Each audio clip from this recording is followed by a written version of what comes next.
Assalamualaikum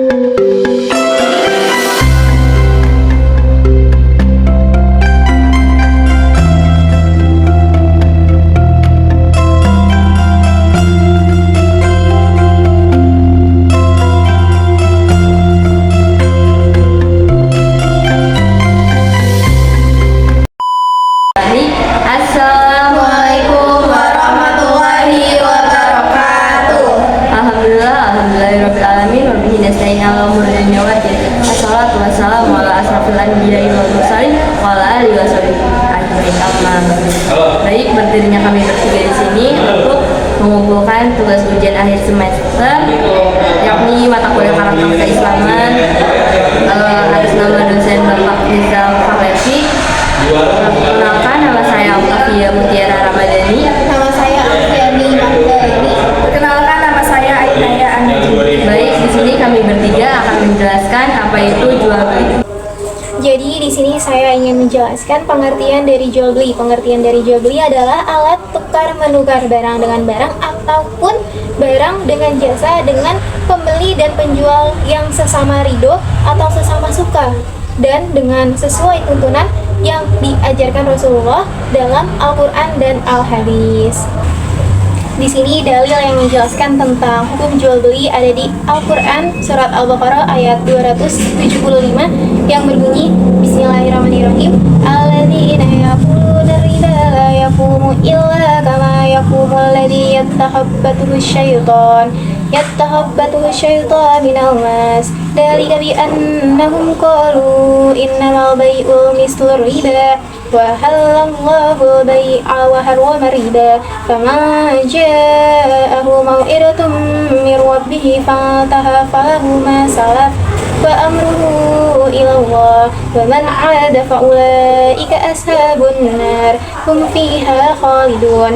Yang artinya orang-orang yang memakan riba tidak dapat berdiri kecuali seperti orang yang berdirinya sempoyongan karena kesurupan setan. Demikian itu terjadi karena mereka berkata bahwa jual beli itu sama dengan riba, padahal Allah telah menghalalkan jual beli dan mengharamkan riba. Siapapun yang telah sampai kepadanya peringatan dari Tuhannya lalu dia berhenti sehingga apa yang telah diperoleh dahulu menjadi miliknya dan urusannya kepada Allah.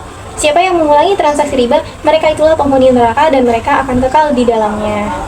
Juga hukum jual beli diterangkan di dalam Al-Quran surat An-Nisa ayat 29 yang berbunyi Bismillahirrahmanirrahim.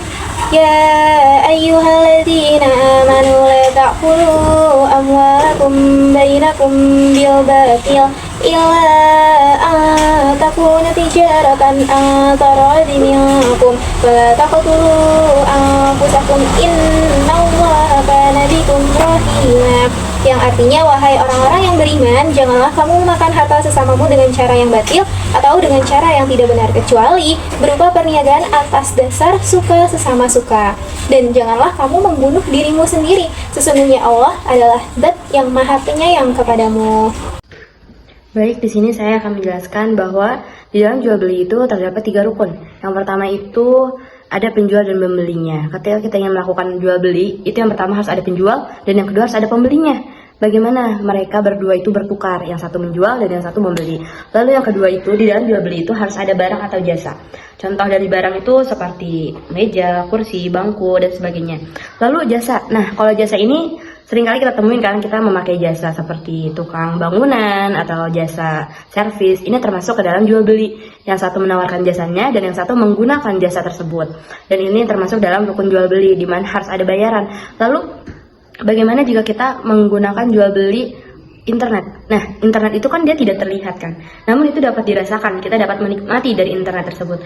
Maka itu termasuk dalam penjual belian yang halal. Lalu yang ketiga itu ada ijab dan qabul, di mana setiap penjual dan pembeli itu harus melakukan ijab dan qabulnya dengan baik, semata-mata agar mendapatkan ridha Allah Subhanahu wa Ta'ala. Lalu yang kedua itu ada syarat sah jual beli. Di dalam jual beli itu ada syarat-syaratnya agar penjualan dan pembelian itu sah. Yang pertama, hendaknya barang yang dijual yaitu barang yang halal dan tidak haram. Maka tidak sah jika kita seorang muslim itu menjual belikan babi. Lalu selain babi juga ada barang-barang yang memang jika haram namun kita tidak mengetahuinya, maka itu tetap dianggap sah. Lalu yang kedua itu hendaknya barangnya dapat dipegang, diraba atau dapat dirasakan. Mengapa demikian? Seperti barang-barang yang memang nampak seperti kita melakukan penjual belian barang meja, kursi, laptop, bangku, dan segala macamnya. Lalu yang kedua itu internet. Internet memang tidak dapat kita genggam, tetapi internet dapat kita rasakan. Meski fisik dari internet atau kuota itu tidak terlihat, tapi dia juga termasuk penjualan barang yang sah. Lalu bagaimana kalau misalkan kita membeli barang, tapi kita tidak mengetahui apakah barang ini haram ataupun halal? Lalu, jika kita melakukan penjual belian barang, namun kita tidak mengetahui barang tersebut adalah hasil dari barang curian, maka itu tetap sah, karena kita tidak mengetahuinya, kita dimakfu.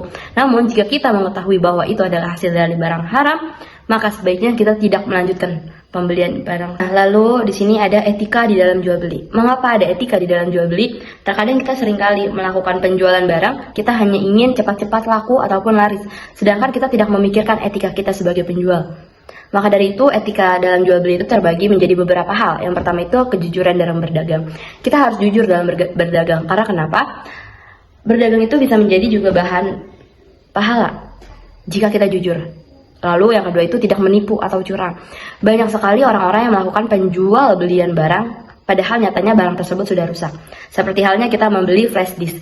Kita seringkali membeli flash disk, terkadang yang menjual itu bilang bahwa produknya masih sangat bagus, tetapi sampai di tangan kita, itu flash disknya sudah rusak. Maka itu sama saja kita telah menipu atau mencurangi seseorang yang telah membeli produk kita. Lalu yang ketiga itu menepati janji apapun. Banyak orang yang berjual beli itu berjanji bahwa kalau misalkan barang yang sudah dibeli itu rusak, itu bisa direfund atau bisa dikembalikan. Tetapi nyatanya banyak sekali orang-orang yang berbohong dan langsung melupakan saya begitu saja. Maka sebaiknya itu dihindari. Lalu yang keempat itu tidak memanipulasi timbangan. Banyak sekali kita temui bahwa seperti kita beli beras, itu takaran literannya dikurangin, lalu kita membeli terigu, gula, segala macam itu dikurangi timbangannya. Maka sebaiknya kita tidak seperti itu, karena itu termasuk perbuatan yang keji, telah mengurangi timbangan. Lalu yang kelima itu, kita hendaknya berbahasa yang baik dan ramah. Mengapa demikian kita harus berbahasa yang baik dan ramah? Karena sering kita temui bahwa pembeli adalah raja. Maka dari itu, penjual itu harus berbahasa yang ramah, agar pembelinya itu tetap melanjutkan akad tersebut. Lalu kemudian, jika kita berjualan banyak barang, agar orang-orang lain juga dapat tertarik untuk melakukan pembelian kepada kita lagi. Dan ini termasuk akhlak yang terpuji. Selanjutnya saya akan menjelaskan apa itu al-ijarah. Al-ijarah secara bahasa, upah, imbalan, sewa atau jasa yang dibayarkan oleh salah satu dari kedua pelaku akad sebagai imbalan atas manfaat tertentu. Misalnya, kalian menyewa mobil dari pemilik sewa. Nah, pemilik mobil itu memberikan manfaat berupa mobil, yang menyewa itu memberikan manfaat berupa imbalan. Nah, dari situ kedua pelaku akad harus sama-sama setuju, harus sama-sama ada imbalannya. Yang kedua, syarat menyewa. Yang pertama, kesepakatan atau keredoan dari kedua belah pihak. Ya tadi, gimana dari kedua pelaku akad itu sama-sama setuju. Yang kedua, hendaknya akad al-ijarah ini spesifik terkait masa atau waktunya. Misalnya harus di ketentuannya tuh waktunya mau kapan, misalnya mau berapa minggu, 2 bulan, atau kapan gitu. Terus yang ketiga, hendaknya akad ijarah ini memiliki manfaat yang jelas, bahwa orang yang menyewa maupun orang yang disewakan itu setuju atau sepakat untuk tempat tinggal atau sewa. Apa yang menyebabkan batalnya sewa menyewa? Yang pertama, pasti adanya kerusakan di barangnya, di mobilnya. Yang kedua, yang tadi balik lagi, kalau misalnya satu orang nggak setuju, lebih baik itu dibatalkan daripada nanti akan membuat keluhan di kemudian hari. Baik, cukup sekian materi jual beli yang dapat kami sampaikan. Semoga dapat membawa hal baik dan dapat dipahami dengan mudah, dan yang pastinya dapat diterapkan dalam kehidupan sehari-hari. Kurang lebihnya mohon dimaafkan. Wabillahi taufiq wal hidayah.